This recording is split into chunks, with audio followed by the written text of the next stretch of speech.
Bom dia, queridos, graça e paz do Senhor. Hoje é domingo, dia 18 de junho. Hoje nós teremos a realização dos batismos. Teremos dois momentos muito agradáveis. Pela manhã, o testemunho dos candidatos e à noite a realização do batismo. Que Deus esteja assim abençoando cada um daqueles que estão descendo as águas, firmando um novo compromisso com Deus, prontos a servi-lo com fidelidade. A todos os batizandos, que Deus os abençoe grandemente. A nossa lição de hoje, a lição de número 12, tem como texto básico 2 Crônicas 36:15. E o tema da nossa lição é: o Senhor enviou seus mensageiros. A palavra de Deus diz que Deus não nos abandona, que Deus cuida de nós. E os seus mensageiros são enviados a nos abençoar, a nos dar sabedoria, a nos dirigir por caminhos corretos. Nossa penúltima lição do trimestre vai refletir sobre o amor incondicional do Senhor ao povo de Israel, mesmo diante da desobediência e obstinação deste em relação aos mandamentos de Deus. A ingratidão do povo de Israel para com Deus é proverbial. Já no livro de Deuteronômio 29, 25 a 27, mostrava-se o quadro que a desobediência e a obstinação causariam, a desgraça que cairia sobre o povo do Senhor por conta da sua idolatria e obstinação. Assim, no contexto geral dos livros dos reis e das crônicas, fica evidente que a fidelidade a Deus seria o fator que geraria a prosperidade, enquanto a infidelidade seria o fator que geraria a ruína.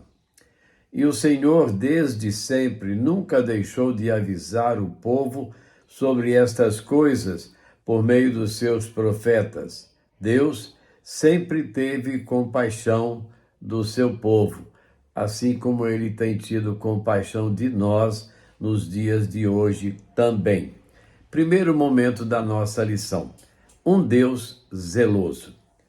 A passagem em 2 Crônicas 36:15 nos diz que o Senhor, Deus de seus pais, começando de madrugada, falou-lhes por intermédio dos seus mensageiros, porque se compadecera do seu povo e da sua própria morada.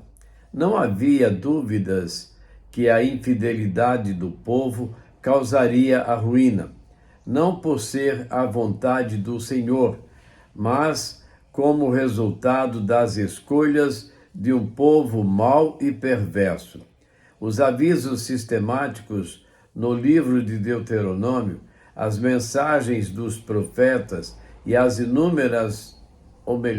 os inúmeros momentos de livramento nacional mostravam que a obediência ao Senhor deveria ser o resultado da gratidão no coração do povo, mas, ao contrário, a ingratidão era sempre presente no coração, fazendo-os pecar contra o Senhor.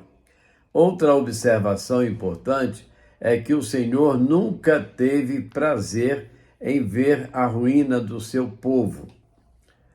A expressão enviou os seus mensageiros desde a madrugada revela que o desejo do Senhor sempre foi a prosperidade do seu povo, mas essa prosperidade só seria possível por meio da santidade e da consciência por parte do povo que Deus exigia fosse diferente das demais nações pagãs. Assim, a obediência aos mandamentos não era uma exigência de um Deus cheio de caprichos ou vaidades, mas sim o meio para o estabelecimento de uma nação poderosa e próspera. O que podemos aprender aqui? Vejamos. A verdade é muitas vezes reagirmos com a mesma obstinação do povo de Deus no passado. Nos afastamos do Senhor e nos seus mandamentos e seguimos as suas próprias escolhas que resultam em prejuízos para a nossa vida. Então, nos desertos da vida, geralmente reagimos da seguinte forma, ou bem culpamos a Deus por nos levar para aquela dor ou sofrimento, ou bem confessamos os nossos erros e confiamos na graça de Deus para nos socorrer. Então, ou escolhemos uma coisa errada, ou escolhemos uma coisa certa. Infelizmente, muitos estão escolhendo o lado errado. Ora, nos livros dos reis e das crônicas estão muitas orações de confissão e quebrantamento que nos mostram a melhor reação ante ao zelo do Senhor em manter a sua palavra. Deus é fiel à sua palavra e não faz concessões para adequá-las às nossas falsas escolhas e subjetividades pecaminosas. Segundo momento da nossa lição: a compaixão de Deus. Não obstante estar bem claro que Deus não tem nenhum compromisso com os erros do povo de Israel e nem com a sua desobediência contumaz, não há como negar a compaixão do Senhor pelo seu povo. A expressão de diligência por parte dele, enviando seus mensageiros de madrugada, isto é, desde sempre, porque se compadeceu do seu povo, evidencia a sua compaixão. Com efeito, o zelo do Senhor sempre estará ligado à sua misericórdia. As ações de Deus ao longo da história mostram a sua justiça sempre relacionada à sua misericórdia. Isso fica evidente nos escritos proféticos, por exemplo, como se esquecer das palavras escritas pelo profeta Isaías, que da parte de Deus convida: deixe o ímpio o seu caminho e o homem mau ou os seus pensamentos, e se converta ao Senhor, que se compadecerá dele. Torne para o nosso Deus, porque grandioso é em perdoar.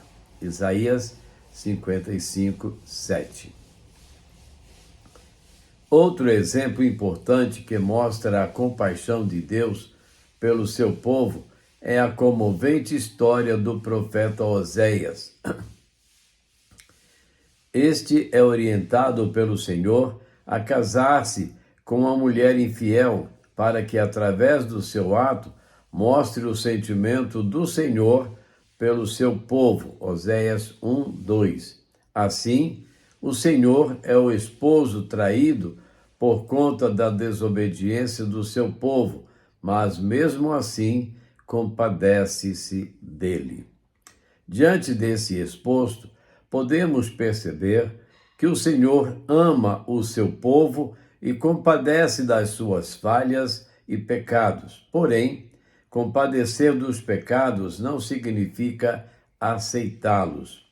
A história de Israel nos mostra claramente que, a despeito da compaixão de Deus pelo seu povo, isso não mudaria o fato de que a destruição seria certa, justamente porque o povo estava incapaz de se converter a ponto de zombar dos mensageiros de Deus e desprezaram as suas palavras e mofaram dos seus profetas. segundo Crônicas 36:16. Ora, é muito comum atualmente superestimarmos a compaixão de Deus e superestimarmos a sua justiça. Um exemplo disso são as concessões a práticas pecaminosas claramente condenadas pelo Senhor em nome de um falso amor e de uma falsa inclusão. O Senhor se compadece das pessoas que pecam, não dos seus pecados. Assim, a antiga afirmação de que o nosso Deus ama o pecador, mas odeia o pecado, mostra de forma equilibrada esta relação entre a justiça e a compaixão de Deus. Essa frase é muito interessante. Vamos invertê-la. O Senhor odeia o pecado, mas ama o pecador. Não obstante, isso deve nos fazer refletir sobre o que pregamos ou testemunhamos sobre Deus. 3 perguntas são muito importantes aqui. Primeiramente, devemos nos perguntar: o nosso testemunho é cheio de compaixão? Em segundo lugar, nossas palavras sobre Deus para as pessoas expressam o desejo sincero de vê-las livres do pecado e santas para viver o Evangelho de Cristo? E por último, devemos nos perguntar como nós nos sentimos quando um ímpio é destruído. Essas perguntas dizem muito sobre a natureza da nossa fé no Deus que é justo, mas que se compadece do arrependido. Como nós estamos agindo?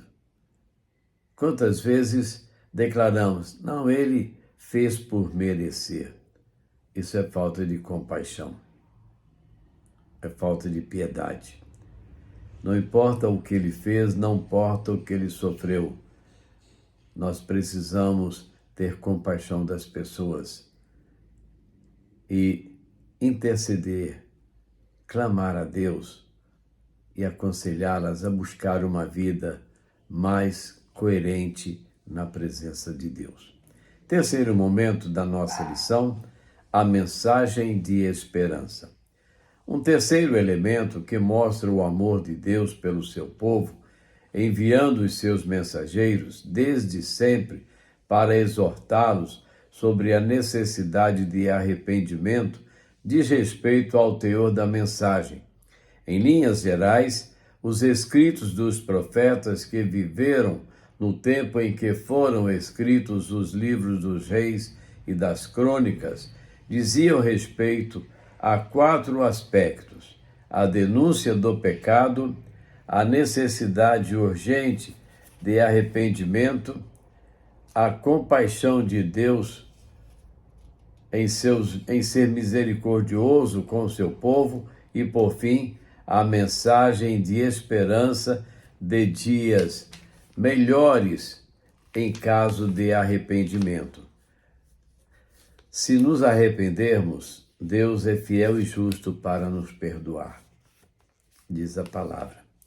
Precisamos não de remorso pelo erro feito, mas de arrependimento diante do erro praticado. O primeiro capítulo do livro do profeta Isaías é um exemplo desta estrutura na mensagem dos profetas. Destaco aqui os versos 18, 19 e 20. Vinde então e arguí-me, diz o Senhor, ainda que os vossos pecados sejam como a escarlata, eles se tornarão brancos como a neve. Ainda que sejam vermelhos como o carmesim, se tornarão como a branca lã. Se quiserdes e obedecerdes, comereis o bem desta terra. Mas se recusardes e fordes rebeldes, sereis devorados à espada, porque a boca do Senhor o disse. Deus quer perdoar, Deus quer abençoar, mas nós precisamos desejar a bênção e o perdão de Deus e fazer por onde recebê-los. Assim, a mensagem profética não era um discurso cheio de ódio e desejo de que o mal prevalecesse contra o povo, mas uma mensagem cheia de compaixão e esperança. A iniquidade do povo era motivo de lamentação e o anseio pelo arrependimento era marcante na mensagem dos profetas, até mesmo diante da inevitável queda de Jerusalém. O profeta Jeremias transmite uma mensagem cheia de esperança da parte de Deus para o seu povo.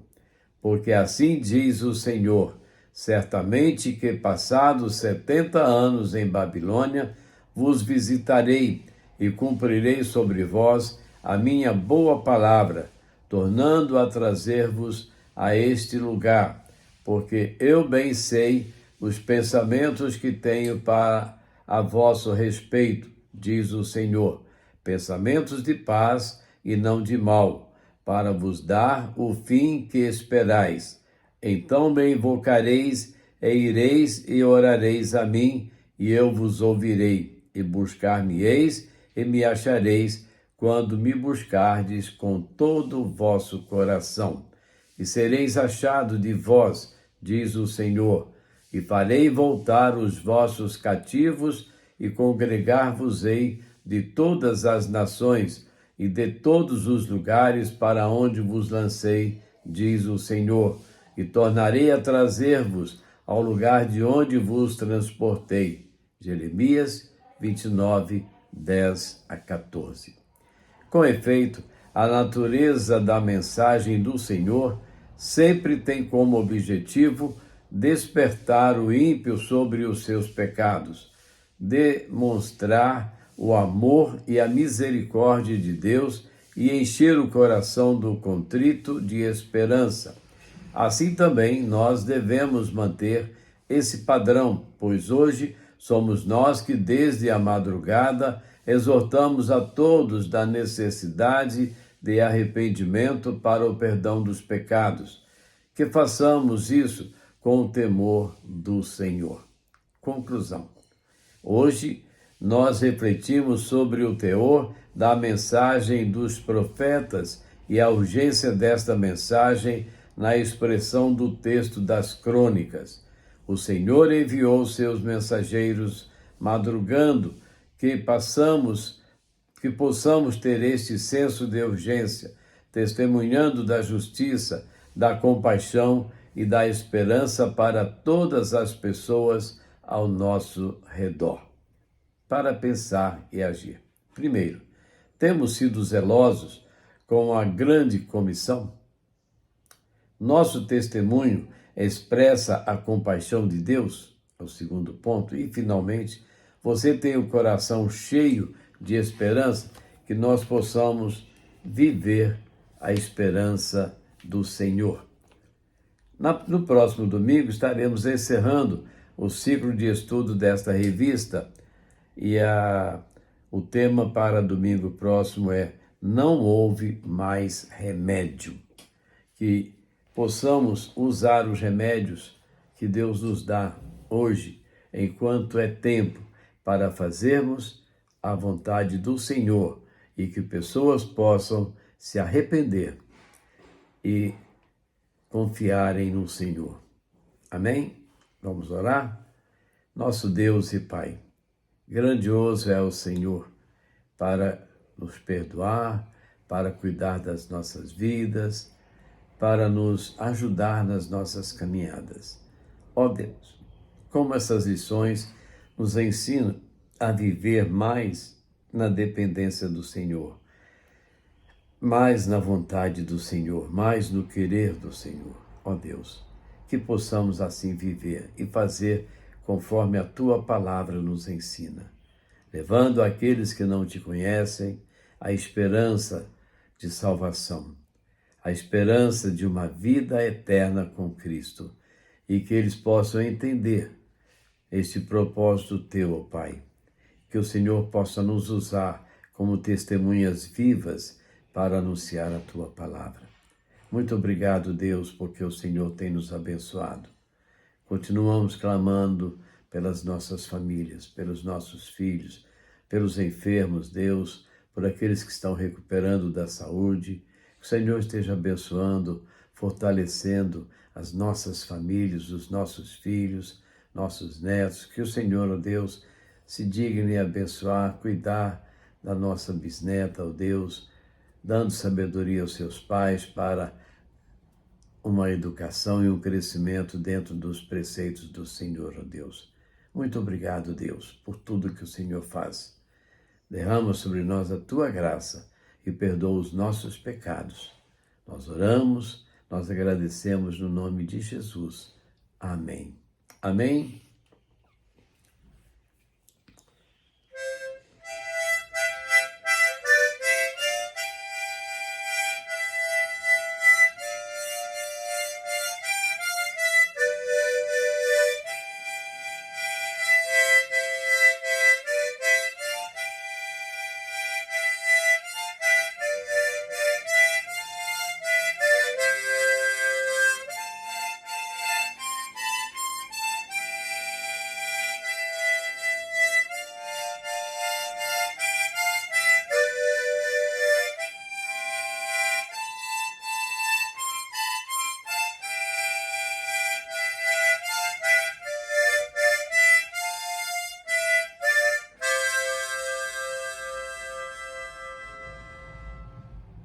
E assim, queridos, estamos chegando ao final de mais um estudo da nossa Escola Bíblica Discipuladora, a nossa EBD em casa, levando até você ensinamentos da palavra do Senhor.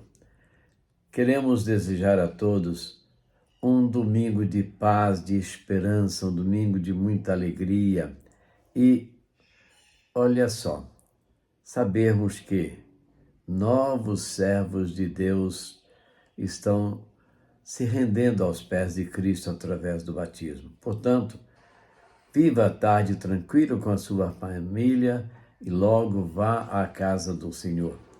Vamos estar ali participando daquele culto maravilhoso dedicado ao Senhor, agradecido pelas vidas que vão descer as águas e que o Senhor esteja abençoando cada família e que Deus abençoe também a sua família.